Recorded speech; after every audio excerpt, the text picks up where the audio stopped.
Perdu au milieu de la mer de Norvège, juste en dessous du cercle polaire arctique, à cheval entre deux plaques continentales qui s'écartent l'une de l'autre d'un centimètre par an, il existe une île, la plus jeune terre de notre planète, où la pluie tombe horizontalement, où le feu de ces 200 volcans le dispute à d'immenses glaciers millénaires, où l'eau bouillante surgit de la terre en geyser géant, où l'air est le plus pur d'Europe, où 260 000 habitants visibles, descendants des Vikings et nourris de poissons, vivent plus longtemps qu'ailleurs, sont plus forts aussi, tellement qu'ils n'ont pas d'armée. Ils portent des noms qu'eux seuls sont capables de prononcer. C'est sûrement le pays le moins peuplé d'Europe, si on ne compte pas l'importante population islandaise des êtres invisibles au reste du monde.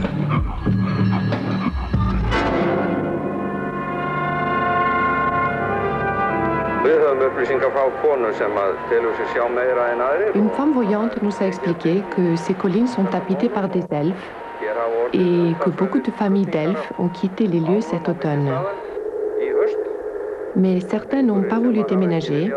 Ils sont toujours là et cherchent à le faire savoir.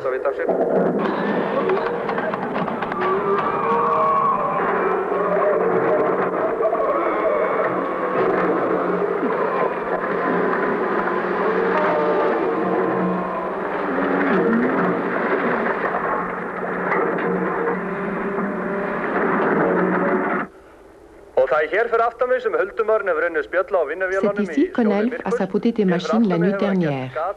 Il a fait un trou dans le réservoir du bulldozer derrière moi.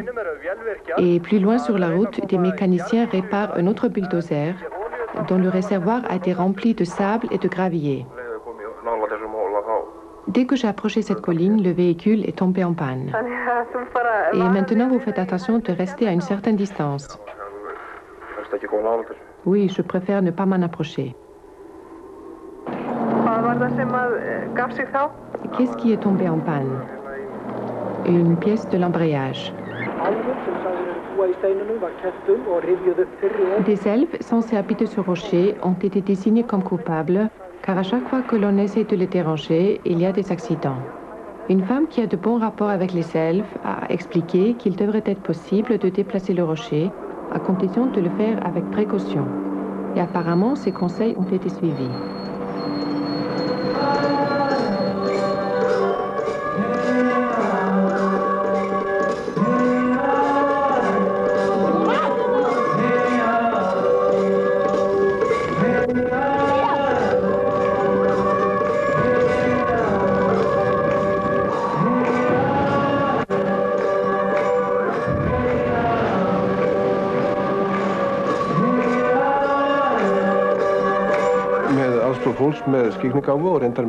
Avec l'aide de voyants et de médiums, j'ai interrogé les elfes sur leur vie et leur origine.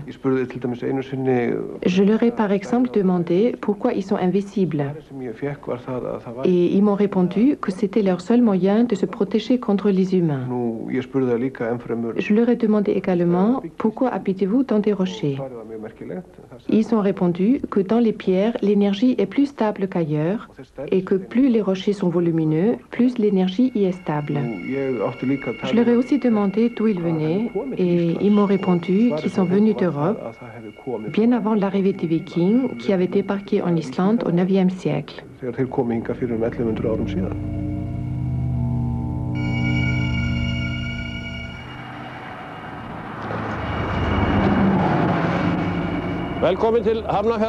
Bienvenue à Hafnarfjörður, la ville dans la lave.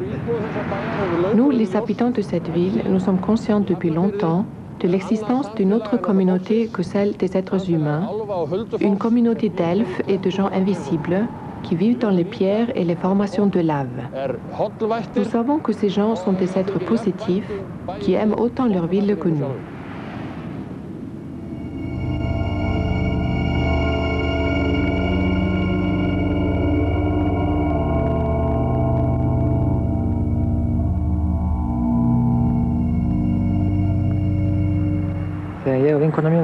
Un jour, une amie m'a dit « regarde les elfes qui se promènent par là ».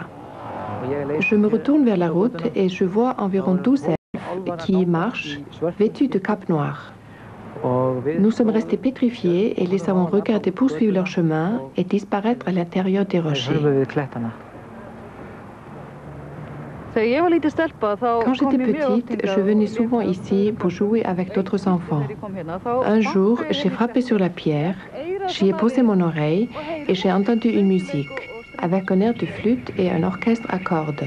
Uppi háa hamrinum býr huldukona, það veit enginn Íslendingur, annar en ég hve vel hún syngur. Uppi háa hamrinum býr huldukona, það veit enginn Íslendingur. Les elfes et des gens invisibles ont cohabité avec nous à travers les siècles et il est tout à fait naturel que les êtres humains aient imaginé que quelque chose d'autre habite dans ce pays. La nature de ce pays est particulièrement vivante, avec la terre qui bouge sans cesse, des éruptions volcaniques et toutes les forces de la nature.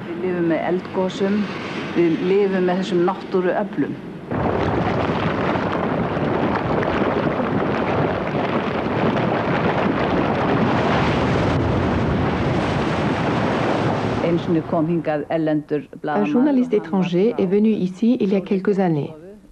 Il travaillait pour une agence internationale et il ne s'est pas très bien senti ici. Il a peut-être eu du mauvais temps ou des ennuis. De retour dans son pays, il a raconté que nous étions une nation superstitieuse et ridicule, que nous étions animistes et que nous croyions aux fantômes.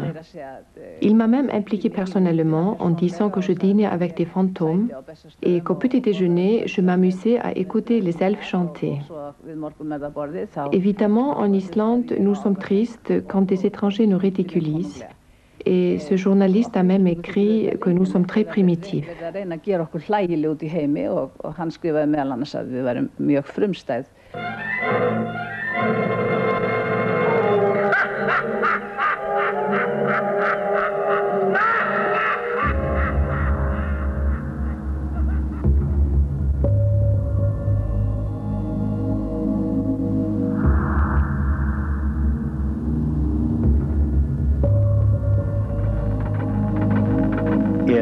Skrifa nokkrar bækur íslenska menningarsögu, meðal annars skrá þær.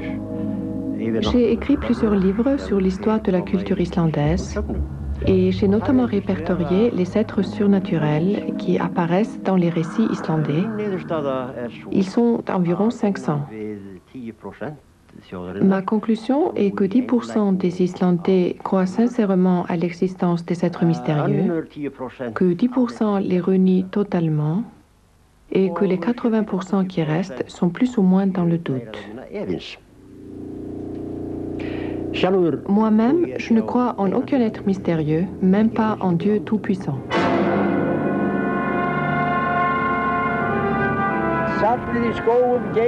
Le musée de Skógar conserve 3 objets ayant appartenu à des gens invisibles. Dans une ferme où l'on discutait de l'existence des gens invisibles, la fermière a dit « Les gens invisibles n'existent pas ». La nuit suivante, une femme inconnue lui est apparue et dit « Vous affirmez que nous n'existons pas, mais vous allez changer d'avis ». Le lendemain, la fermière a ouvert sa malle de vêtements fermée à clé et elle a trouvé sous le couvercle un peigne qu'elle n'avait jamais vu auparavant.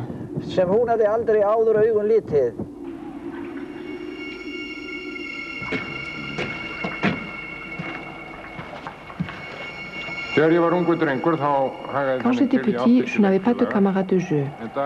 Un jour, dans la montagne, près d'un grand rocher, j'ai rencontré un jeune garçon. Il s'appelait Victor et nous avons souvent joué ensemble. J'avais parfois envie d'entrer chez lui, mais je n'ai pas osé, car j'avais peur de rester enfermé dans le rocher.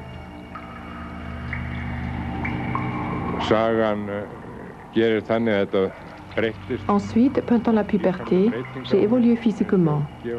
Mes testicules sont descendus et j'ai perdu la faculté de jouer avec des gens invisibles. Cette histoire est tellement intime que je ne l'ai jamais racontée à mes propres enfants. En y repensant aujourd'hui, cela aurait pu être une belle fin d'entrer dans un rocher et de le laisser se refermer.